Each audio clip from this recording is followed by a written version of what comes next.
ప్రపంచంలో ఎక్కడా కనీవిని ఎరుగని రీతిలో తనకంటూ ఒక ప్రత్యేకతను సంతరించుకున్న ఏకైక క్షేత్రం తిరుమల కొండ. బహుశా ప్రపంచంలో ఏ ప్రదేశాన్ని కూడా అనునిత్యం తిరుమలను దర్శించుకున్న విధంగా లక్షలాది మంది సందర్శించరేమో. తిరుమల పుణ్యక్షేత్రం అంటే సాక్షాత్తు శ్రీ మహావిష్ణువు నివాసమైన శ్రీ వైకుంఠమే. మహావిష్ణువు ఇక్కడ ఆనంద నిలయం అనే తన బంగారు మేడలో ఏడుకొండలవాడని, తిరుమలేశుడని, శ్రీనివాసుడని, శ్రీ వెంకటేశ్వరుడని, గోవిందుడని, బాలాజీ అని ఒక్కో భక్తుడికి ఒక్కో పేరుతో దర్శనమిస్తున్నాడు. కలియుగ తిరువెంకటానగర నాథునిగా కలియుగంలో భక్తులకు కొంగు బంగారమైనది. దివ్యారామం తిరుమలలో నిత్యం కళ్యాణంగా గోవిందుడు భక్తులకు దర్శనమిస్తున్నాడు. సప్తాచల నిలయంలోని 7వ కొండైన వెంకటాచలంలో దివ్యరామముంది. పురాణాలు, శాస్త్రాలు, సలమహస్యాలు, ఆళ్వార్ ప్రబంధాల్లో తిరుమల గురించి సవివరంగా వివరించారు. తిరునగరి దర్శన భాగ్యం గురించి ఋగ్వేదంలోనూ అష్టాదశ పురాణంలోనూ ప్రస్తావన ఉంది. తిరుమలకు వెళ్లిన భక్తులు వెంకటేశ్వర స్వామి కంటే ముందుగా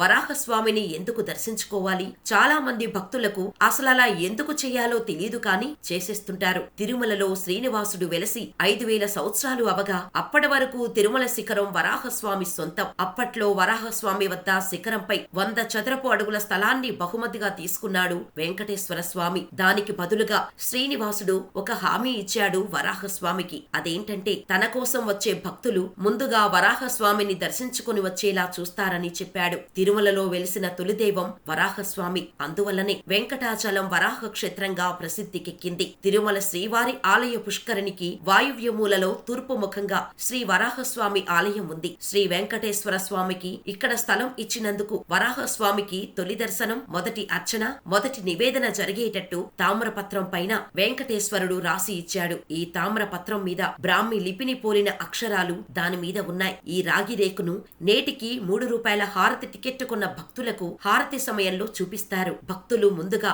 వరాహస్వామిని దర్శించుకుంటే ఆ శ్రీనివాసుడు సంతోషిస్తాడని పెద్దలు చెబుతుంటారు. ఒకవేళ వరాహస్వామిని దర్శించుకోకుండా గాని భక్తులు తిరుమల నుండి వస్తే ఆ యాత్ర ఫలం దక్కదని చెబుతారు. కనుక తిరుమల శ్రీవారిని దర్శించుకునే ప్రతి భక్తులు వరాహస్వామి దర్శనం సంపూర్ణ సిద్ధిని కలిగిస్తుంది. మలయప్ప ఆలయం యొక్క ఊరేగింపులో స్వామివారు మరియు ఎల్లప్పుడూ అతని భార్యలు శ్రీదేవి మరియు భూదేవి విగ్రహాలచే చుట్టుముడతారు. ఈ దేవతా బ్రహ్మోత్సవాలు, కళ్యాణోత్సవం, డోలోత్సవం, వసంతోత్సవం, సహస్ర దీపాలంకరణ సేవ, పద్మావతి పరిణయోత్సవాలు, పుష్ప పల్లకి, ఆణివార ఆస్థానం, ఉగాది ఆస్థానం మొదలైనవన్నీ పండుగలలో పూజలు అందుకుంటోంది. ప్రతి శనివారం రావి చెట్టుకు 3 ప్రదక్షిణలు చేస్తే అంతా శుభమే కలుగుతుందని భక్తుల విశ్వాసం. శనిదేవుడి దోషం కూడా పోవాలంటే 7 శనివారాలు క్రమం తప్పకుండా శ్రీవారికి పూజ చేయాలని, ఆలయానికి వెళ్లి 7 ప్రదక్షిణలు చేసి మొక్కుకుంటే అనుకున్నవి నెరవేరుతాయని పండితులు చెబుతారు.